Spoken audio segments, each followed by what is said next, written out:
உறவுகள் அனைவருக்கும் வணக்கம். புலிகளின் குரல் யூடியூப் சேனல் வாயிலாக உங்கள் அனைவரையும் சந்திப்பதில் பெருமகிழ்ச்சி அடைகிறோம்.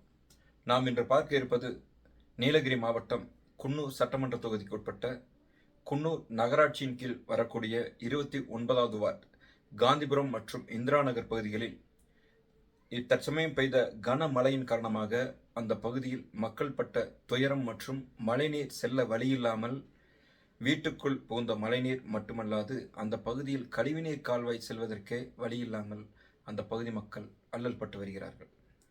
இந்த மழை சேதம் குறித்து பார்வையிடச் சென்ற அதிகாரிகள், வட்டாட்சியர் மற்றும் குன்னூர் நகராட்சியின் ஆணையாளர் மட்டுமல்லாது துறை சார்ந்த அதிகாரிகள் அனைவரும் சேதத்தை சென்று பார்வையிட்டதாக கூறுகிறார்கள். இந்த சேதம் ஏற்படுவதற்கு முழுமுதற் காரணமே அந்த பகுதியில் கழிவுநீர் செல்லவும் வழியில்லை, மழைநீர் செல்லவும் பாதை அமைத்து தரப்படவில்லை என்பதுதான் அந்த பகுதி மக்களின் குற்றச்சாட்டாக இருக்கிறது. எனவே துறை சார்ந்த அதிகாரிகள் அந்த மக்களின் மீது கவனம் கொண்டு நீண்ட நெடிய காலமாக அந்த பகுதியில் வாழ்ந்து வரும் மக்கள் தங்களுக்கான வாழ்வாதாரங்களை அந்த பகுதியிலேயே கல்வி, வேலைவாய்ப்பு மற்றும் தமது அனைத்திற்கும் தேவையான வாழ்வாதாரங்களை அங்குதான் அவர்கள் தேடிக்கொண்டு அங்கே வாழ்ந்து கொண்டிருக்கிறார்கள். எனவே அந்த பகுதியில் நடைபாதை, கழிவுநீர் கால்வாய் மற்றும் இந்த கழிப்பிடங்கள், அதாவது அந்த பகுதியில் ஏற்கனவே ஒரு கழிப்பிடம் இருக்குது, அந்த கழிப்பிடத்துக்கு பக்கத்தில் கூட போக முடியல. அந்த கழிப்பிடம் எப்பயுமே ஒடுக்கப்பட்ட மக்களுக்கான அந்த நம்ம ஒரு திரைப்படத்தில் பார்க்கக்கூடிய அதை விட மிகவும் கொடுமையான அந்த கட்டமைப்பு அங்கே இருக்குது. அதை போய் பார்க்கணும், அதிகாரிகள் கண்டிப்பாக கவனம் கொண்டு பார்க்கணும். அதை விட என்னென்னா, அந்த கழிவுநீர் பகுதியில் சுத்தம் செய்யக்கூடிய மக்கள் நம்மளுடைய உடன் பிறந்தவர்கள் தான் இருக்காங்க. எனவே நீங்கள் அதை நம்ம பயன்படுத்தக்கூடியவர்களும் அதை சரியாக பயன்படுத்தணும். ஆனால் அதில் என்ன சிக்கல் இருக்குன்னா, அதனுடைய கட்டமைப்பே சரியில்லை. நீங்கள் போய் பார்த்தீங்கன்னா எல்லா டைல்ஸும் சமீபத்தில் தான் அதை சீரமைக்கப்பட்டதாக சொல்கிறாங்க. பெருமளவுக்கு அது செலவு செய்து சமீபத்தில் தான் சீரமைக்கப்பட்டதாக சொல்லப்படும் அந்த கழிப்பிடம் சுத்தமாக சுகாதாரம் இல்லை, இடிந்து அதனுடைய கட்டமைப்பே சரியில்லாமல் இருக்குது. இதெல்லாம் அதிகாரிகள் கவனத்தில் கொள்ளணும். அதையும் தாண்டி அந்த குடிநீர் குழாயின் மேலேயே சாக்கடை போகுது. குடிநீர் குழாயின் மேலேயே சாக்கடை கழிவுநீர் போயிட்டுருக்கு. அது அந்த குடிநீர் குழாய் இணைப்பு வழியாக சோக்காகி உள்ளுக்குள்ள குடிநீரோடு அந்த சாக்கடை கலந்தால் அந்த பகுதி மக்களுக்கு மிகப்பெரிய நோய் தொற்று ஏற்படவும் வாய்ப்பு இருக்கிறது. எனவே அரசு அதிகாரிகள் அந்த பகுதி மக்களுக்கான நடைபாதை, கழிவுநீர் கால்வாய், மழைநீர் செல்வதற்கான கட்டமைப்பு உரிய பொறியாளரை கொண்டு அந்த பகுதி மக்களுக்கு நிரந்தரமாக அந்த மக்களுக்கான வாழ்க்கையின் ஆதாரங்களை செய்து தர வேண்டும் என்று பேரன்போடு கேட்டுக்கொள்கின்றோம். இதையும் தாண்டி அங்கே என்ன இருக்குன்னா, காலங்காலமாக வாழ்ந்து வரும் அந்த மக்கள் தங்களுக்கான உரிமைகளை இவ்வளவு காலம் கடந்தும் பெற்றுக்காமல் இருக்கிறது மிகப்பெரிய கேள்விக்குரியதாக இருக்குது. அந்த பகுதியில் இருக்கக்கூடிய நகர்மன்ற உறுப்பினராக இருக்கட்டும், எத்தனை பேர் இருந்திருக்காங்க, அவங்களாம் நேரில் போய் ஆய்வு செய்கிறாங்களா இல்லையா அப்படின்றதும் மிகப்பெரிய கேள்விக்குறியாகத்தான் இருக்கிறது. அதே போல் இந்த பகுதியில் இருக்கக்கூடிய பழைய கட்டிடங்கள் இருக்கு, பழைய கால்வாய்கள் கூட தரமற்ற, அதாவது அதனுடைய காலக்கெடு முடிந்தாற் போல் இருக்குது. இந்த பகுதியில் இந்த நேராக அந்த ஆட்டோ ஸ்டாண்டுலாம் இருக்கிறதுலேருந்து நேராக மேலே நடக்கிற வழி ரொம்ப சுத்தம் மோசமாக இருக்குது. அதே போல் இந்த பக்கம் அந்த காந்திபுரம் போகிற வழியில் போகும்போது அந்த பகுதியில் அந்த கழிவுநீர் கால்வாய் ஒரு வீட்டுக்குள்ளேயே போகுது. நேராக கழிவுநீர் கால்வாய், மழைநீர் எல்லாமே அந்த வீட்டுக்குள்ளே. அதனுடைய காட்சி அமைப்புகள் அனைத்தும் நாங்கள் இந்த காணொலியிலேயே நாங்கள் தொடர்ச்சியாக பதிவிடுறோம். இதை உரிய அதிகாரிகள் கவனத்தில் கொண்டு துறை சார்ந்த அதிகாரிகள் உரிய நடவடிக்கை எடுத்து மக்களின் வாழ்வாதாரங்களை நீங்கள் செம்மைப்படுத்தி கொடுக்கணும்னு பேரன்போடு உரிமையோடு கேட்டுக்கொள்கின்றோம்.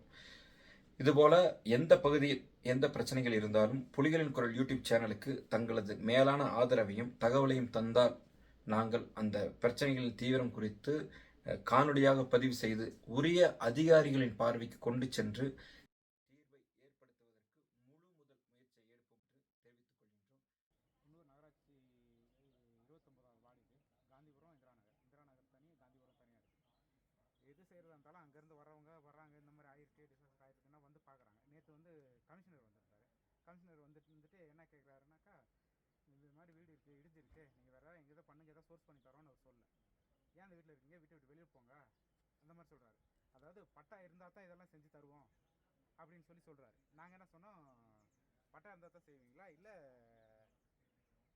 Aadhaar card, voter ID, ATM இதெல்லாம் இருக்குது, மின் இணைப்பெல்லாம் கொடுத்துருக்கீங்க, கரண்ட் இதெல்லாம் கொடுத்துருக்கீங்க, அதெல்லாம் நாங்கள் ரிட்டர்ன் பண்ணுறோம், எதுக்கு மின்சாரம் இதெல்லாம் கொடுத்துருக்கீங்கன்னு கேட்டதுக்கு அவர் கொஞ்சம் ரூடாக பேசிட்டு போயிட்டார். அப்புறம் தாசில்தார் அவர் சொன்னார், சரி கீழே வாங்க பேசிக்கலான்னாரு. நான் கீழே போனேன்.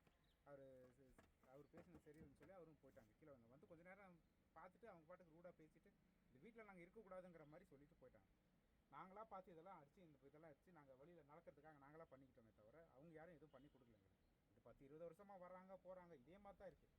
இப்போ இந்த மலையில் இது இடிஞ்சிருச்சு, இதுக்கு முன்னாலேயே ஒரு மலையில் அது இடிஞ்சு போயிடுச்சு. கீழ் வீட்டுக்காரங்களும் இருக்காங்க, அவங்களும் சொல்கிறாங்க, எல்லாம் கேட்குறாங்க. இவங்க வந்து பார்க்குறாங்களே தவிர முனிசிபாலிட்டிலேருந்து ஒன்றும் வந்து பண்ணி கொடுக்குறது இல்லை. யாரும் பண்ணுற ஐடியாவும் இல்லைங்க. அது என்ன காரணம்னாக்கா நாங்கள் ஏடிஎம்கேக்காரவங்க அவங்க டிஎம்கேக்காரங்கிற மாதிரி டிஎம்கே கவுன்சிலர் வந்தாக்கா அப்படி தான் பேசுகிறாங்க. அந்த பொண்ணு வந்து அந்த மாதிரி தான் பேசிட்டு போயிடுச்சு.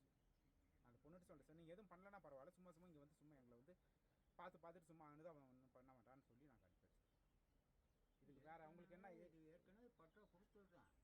பட்டா கொடுத்து எம்ஜிஆர் காலத்திலேயே கொஞ்சம் கீழே வந்துருக்கவங்களாம் வந்து பார்த்துட்டு போயிருக்காங்க. அவங்க வந்து ஏதோ ஒரு இந்த வெயில் கொஞ்சம் நின்றோடனே எங்களுக்கு கொஞ்சம் சீக்கிரம் செஞ்சு கொடுத்தாங்கன்னா ரொம்ப உபகாரமாக இருக்கும். இதை வந்து பார்த்துட்டு அப்புறம் போய்கிட்டே இருக்கிறாங்க. நாங்கள் எங்கே இப்போ தற்காலிகமாக அங்கே போய் தங்க இங்கே போய் ஒரு இடமும் காட்டல. நீ காலி பண்ணோன்னா இந்த நேரத்தில் எங்கே போக முடியும் சொல்லுங்கள்? காலி பண்ணால் இந்த நேரத்தில் நாங்கள் எங்கே போக முடியும்? ஏதோ அவங்க செஞ்சு கொடுப்பாங்க, கவர்மெண்ட் ஏதோ நம்பி தானே இருக்கிறோம். 40 வருஷமாக இருக்கிறோம் நாங்கள். இது எம்ஜிஆர் காலத்தில் இந்த ஃப்ளட் வந்துச்சுல 77, 78 எல்லாம் காலேஜ் இதில் ஸ்கூலில் தங்கிடுறாங்க. அந்த நேரத்தில் எம்ஜிஆர் சீஃப் மினிஸ்டர் ஆக்கும்போது அவர் வந்து இந்த இடத்த வந்து கொடுத்தது பட்டா கொடுத்துருக்காங்க. அதாவது டெம்பரரி பட்டா கொடுத்துருக்காங்க. அதோடைய காப்பி இருக்குங்களாங்க? அதோடைய நகல் எல்லாம் இருக்குது, எல்லாத்துக்கிட்டே இருக்குது. இது எங்கள் பக்கத்து வீட்டில் இருக்கிறாங்க. அவருக்கு ஒரு கால் முடியாது. அவர் இதை அடித்து அப்படியே நகர்ந்து வந்துக்கிட்டு இருக்காரு. இந்த சரிவு எப்போ ஏற்பட்டதுங்க? இந்த சரிவு இது ரொம்ப நாளாகவே அது ஒரு போன வருஷமே இது ஒரு அளவுக்கு போயிடுச்சு. அப்போ அதிகாரிங்க வந்து பார்த்தாங்க? ஒருத்தரும் பார்க்கல. இது என்ன பண்ணுறாங்கன்னா வந்து பார்க்குறாங்க, பார்த்துட்டு என்ன பண்ண போகிறாங்க, ஒன்றும் பண்ணுறது. நீங்கள் கடிதமாக ஏதாவது கொடுத்துருக்கீங்களா? நிறைய கொடுத்துருக்கோங்க. நிறைய இருக்குது. முனிசிபாலிட்டியிலேருந்து நிறைய பேர் வருவாங்க. ஒரு டைம் இந்த போராட்டம் இதெல்லாம் நடத்தினதுக்கப்புறம் வந்து நாங்கள் அதை பண்ணி தரோம்னு சொல்லி எல்லாமே வந்தாங்க. வந்து இதை பார்த்துட்டு போயிட்டாங்க. அது இங்கே ஒரு பெரிய அரசியலை பண்ணிட்டு இருக்காங்க. இதை வச்சு இந்த லைன் மட்டும் இது அதிகாரிங்க எல்லாமே வந்திருக்காங்க பார்க்குறாங்க போகிறாங்க, ஒன்றும் பண்ணுறது இல்லை. எதுவும் செய்யணும் வாராங்க. யார் ஜெயிச்சாலும் சரி எல்லாம் அதை செய்யும் இதை செய்யும் சொல்கிறாங்க. இந்த எதுவுமே இந்த ஏரியாவுக்கு செய்யறது இல்லை. பின்னாடி பார்க்குறீங்களாப்பா? பார்க்குறேன். அண்ணா கூட்டிட்டு போய் அப்படியே கூட்டிகிட்டு போனது தெரியும். அவருக்கு வீடியோ அனுப்பியிருக்கிற பத்துக்கு நான் எடுக்கிறேன்.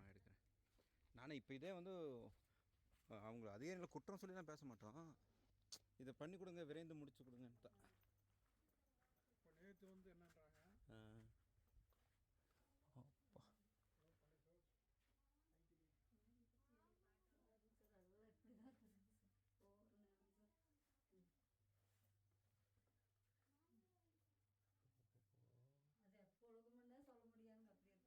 வீடு கரண்ட் இருக்கு தானே?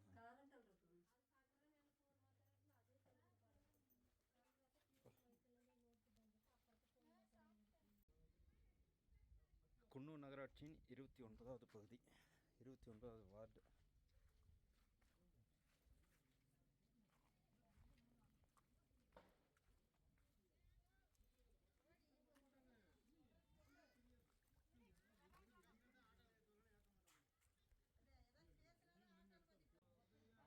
குன்னூர் நகராட்சி உட்பட்ட 29வது வார்டு காந்திபுரம் மற்றும் இந்திரா நகர் பகுதியில் குடிநீர் குழாய் மீது படிந்து கிடக்கும் கழிவுநீர் முழுக்க இந்த குடிநீரில் இந்த தண்ணி சோக்காச்சுன்னா மஞ்சக்காமாலை உட்பட அனைத்து வகையான நோய்களும் மக்களுக்கு வருவதற்கான வாய்ப்பு உள்ளது.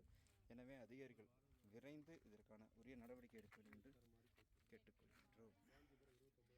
காந்திபுரம் குன்னூர் நகராட்சிக்கு உட்பட்ட 29வது வார்டு காந்திபுரம் இந்திரா நகர் பகுதிக்கான திட்டப்பணியில் குடிநீருக்கான முதல் முக்கிய தேவையாக. வணக்கம். குன்னூர் நகராட்சிக்கு உட்பட்ட 29வது வார்டு பகுதியில் மழை காலத்தில் சில பிரச்சனைகள் வந்தனால இன்றைக்கி அதை பற்றி பேசியிருக்காங்க. அது மட்டுமா என்னன்னு கேட்டிங்கன்னா இல்லை, அது பார்த்திங்கன்னா இப்போது நிறைய பிரச்சனைகள் இருக்குது. அதில் சில பிரச்சனைகள் என்னன்னு கேட்டிங்கன்னா, இங்கே கிட்டத்தட்ட ஒரு 600 குடும்பங்கள் வாழ்ந்துட்டுருக்காங்க. 600க்கும் மேற்பட்ட குடும்பங்கள் இருக்காங்க. இதில் குறிப்பாக பார்த்தீங்கன்னா எல்லோரும் அன்றாட டெய்லியும் வேலைக்கு போயிட்டு வந்து தான் இன்றைக்கி வந்து இங்கே வந்து பார்த்திங்கன்னா வாழ்க்கையை வந்து நடத்திட்டு இருக்காங்க. இதில் குறிப்பாக பெண்கள் வந்து பார்த்திங்கன்னா அதிக பேர் இருக்காங்க. ஏன்னா பெண்கள் அப்படிங்கும்போது இன்றைக்கி வந்து பார்த்திங்கன்னா எனக்கு பெண்களுக்கு வந்து சுதந்திரம் அப்படின்னு கேட்டிங்கன்னா இந்த வார்டுலேயே கிடையாது. அப்போ எப்படி நாட்டில் இருக்குன்றது எனக்கு தெரியல. இப்போ இவங்களுக்கு வந்து பார்த்திங்கன்னா தற்சமயம் அடிப்படை வசதிகள் என்ன, நம்ம அடிப்படை வசதி என்ன கேட்குறோம் அப்படின்னு கேட்டிங்கன்னா, ஒரு வீட்டுக்கு முன்னாடி தடுப்புச் சுவர், அதுக்கப்புறம் வந்து பார்த்திங்கன்னா சரியான ஒரு தண்ணீர் வசதி, கழிப்பிட வசதி, இதை தான் வந்து பார்த்திங்கன்னா அடிப்படை வசதியை கேட்குறோம். ஆனால் இதுவே இங்கே வந்து பார்த்திங்கன்னா நம்ம அரசாங்கம் வந்து செய்து கொடுக்கறதில்ல. கிட்டத்தட்ட வந்து மாறி ஆட்சி நடந்துட்டு தான் இருக்குது. 50-60 ஆண்டுகளும் மாறி ஆட்சி தான் நடந்துகிட்ருக்கு. மழை காலங்களில் மட்டும் வந்து பார்த்திங்கன்னா அதிகாரிகள்லாம் வராங்க போகிறாங்க. எப்படி பார்த்திங்கன்னா இந்த சுற்றுலா மே மாதம் சுற்றுலாத்தலம் இருக்கு இல்லைங்களா, இந்த நம்ம வந்து ஃப்ளவர் ஷோ டைமில் எப்படி வராங்க, ஸோ அதே மாதிரி தான் இங்கே வந்துட்டு போகிறாங்களே ஒழிய எந்த விதமான ஒரு சின்ன ஒரு வேலை கூட இங்கே வந்து நடக்கலை. அதுவும் குறிப்பாக இந்த 4.5 வருஷத்தில் வந்து பார்த்திங்கன்னா எந்த விதமான ஒரு தடுப்புச்சுவருமே எதுவுமே கிடையாது. மக்களுக்கு ஒன்று அடிப்படை வசதி எதுவுமே செஞ்சு கொடுக்கல. அப்போது இதுவே காலங்காலமாக நடந்துட்டு இருக்கனால இன்றைக்கி வந்து பார்த்திங்கன்னா வீட்டுக்கு முன்னாடி வந்து பார்த்திங்கன்னா நடைபாதை கூட கிடையாது. இன்றைக்கி அந்த அளவுக்கு தான் இன்றைக்கி இங்கே மக்கள் வாழ்ந்துட்டுருக்காங்க. அப்படின்னா எலெக்ஷன் டைமில் ஓட்டுக்கு மட்டும் வந்து பார்த்திங்கன்னா இந்த இடத்துல வந்து பார்த்திங்கன்னா மக்கள் வந்து தேடி வராங்களே ஒழிய, ஆனால் அடிப்படை அதை செய்து கொடுக்கணும் அப்படின்னா சில அதிகாரிகள் வந்து என்ன பேசுகிறாங்க, அவங்களுக்கே என்ன பேசுகிறாங்கன்னே தெரிய மாட்டேங்குது. ஏன்னா ஆல்ரெடி வந்து பார்த்திங்கன்னா இதுக்கு முன்னாடி ஒருத்தர் பேசியிருக்காரு. ஏன்னா அதிகமாக நான் பேச விரும்பலை. அதனால என்னென்னு கேட்டிங்கன்னா, முக்கியமாக நமது இந்த 29 வார்டுக்கு கழிப்பிட வசதி, குறிப்பாக பார்த்திங்கன்னா இந்திரா நகரில் கழிப்பிட வசதியே கிடையாது. அதே மாதிரி பார்த்திங்கன்னா அந்த சாக்கடை வசதியும் கிடையாது. சாக்கடையெல்லாம் ஒரே காவால் தான் போயிட்டுருக்குது. அப்போ இதெல்லாம் வந்து போகும்போது என்ன ஆகுதுன்னா, இந்த எப்போ வேணாலும் இந்த இடத்துல வந்து பார்த்திங்கன்னா நிலச்சரிவு ஏற்படுறதுக்கு வாய்ப்பு இருக்குது. மக்கள் வந்து பார்த்திங்கன்னா அன்றாட வந்து பார்த்திங்கன்னா வேலைக்கு போயிட்டு வராங்க. பெண் பிள்ளைகள், குழந்தைகள் எல்லாமே வீட்டில் தான் இருக்காங்க. மழை காலத்தில் ஏதாவது ஒன்று நடந்தால் கூட யாருக்குமே இது தெரியாது. ஸோ இதை வந்து உரிய நடவடிக்கை எடுத்து இதை தகுந்த ஒரு அடிப்படை வசதிகளை செய்து கொடுத்தால் மட்டுமே இங்கே உள்ள மக்கள் நலமாக வாழ்வார்கள் என்பதே எங்களுடைய கோரிக்கை. நன்றி, வணக்கம்.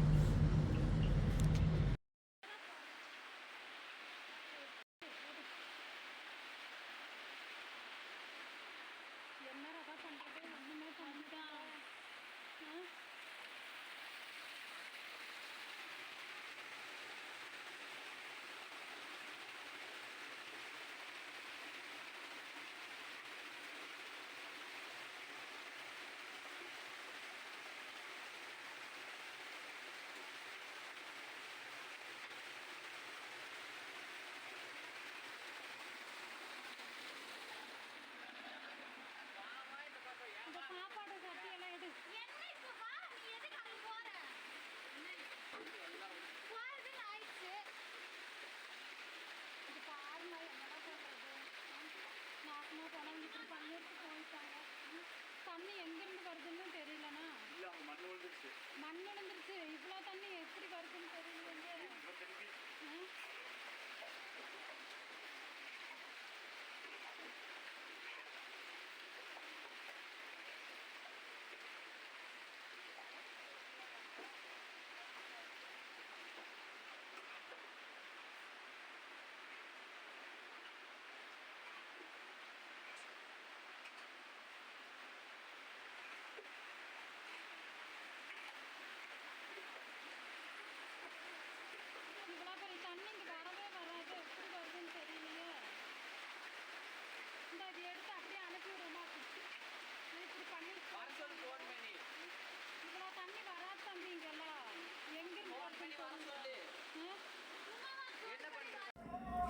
காந்திபுரம் பகுதியில் மேலிருந்து வரும் கழிவுநீர் மற்றும் மழைநீர் தொடர்ச்சியாக வேறு பாதை இல்லாமல் இதே பாதையில்தான் கடக்கிறது. இதனால் அந்த பகுதியில் இருக்கும் மக்கள் பெரும் அல்லல் பட்டு வருகிறார்கள்.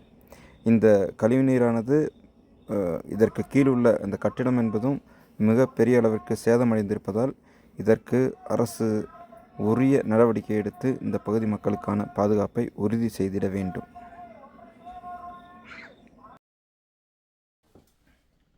அதே போல் இந்த பகுதியில் இருக்கக்கூடிய அரசியல் அமைப்பை சார்ந்தவர்களாக இருக்கட்டும், சமூக ஆர்வலர்களாக இருக்கட்டும், உரிய அதிகாரிகளுக்கு உடனே தொடர்பு கொண்டு நீங்கள் உங்களுடைய கடிதம் மூலியமாக உரிய அழுத்தங்களை கொடுக்கணும்னு கேட்கிறோம். காரணம் என்னன்னா, நம்ம ஒடுக்கப்பட்ட தாழ்த்தப்பட்ட மக்கள் இருக்கக்கூடிய பகுதிகளில் உரிமையை பேசக்கூடிய இல்லை பிரச்சனைகளை சொல்லக்கூடிய அளவிற்கு இன்னும் நம்ம மக்கள் தெளிவடையாமல் இருக்காங்க அப்படிங்கிறது நமக்கு தெரிய வருது. காரணம் என்ன, நம்ம போய் சொன்னோம்னா நமக்கென்ன இது சொன்னால் செய்யவா போகிறாங்கன்ற ஒரு நிலைப்பாட்டுக்கு நாம் தள்ளப்படுகிறோம். அப்படி இல்லை, அரசு அதற்கான நிதி வைத்திருக்கிறது. அதற்கான நிதியை நாம் தான் தெளிவாக பெற்றுக்கணும். நம்ம உரிய அதிகாரிகள் மற்றும் நம்ம வார்டு உறுப்பினர்கள் அதை சார்ந்து மட்டுமல்லாது துறை சார்ந்த ஒரு ஆணையாளர், தாசில்தார், பிடிஓ, ஆர்டிஓ, டிஆர்ஓ, கலெக்டர், இப்படி இந்த மாதிரி நம்ம திங்கட்கிழமை மாவட்ட ஆட்சியரை அணுகலாம். நமது பிரச்சனைகளை எடுத்துக்கொண்டு போய் இது மாதிரி நிறைய பிரச்சனைகள் இருக்குது. இந்த மாதிரி பிரச்சனைகளை நாம் தெளிவடைந்து நமது பிரச்சனைகளை உரிய அதிகாரிகளின் கவனத்திற்கு முதல்ல கொண்டு செல்லாமல் நாம் எந்த தீர்வையும் எட்ட முடியாது என்பதையும்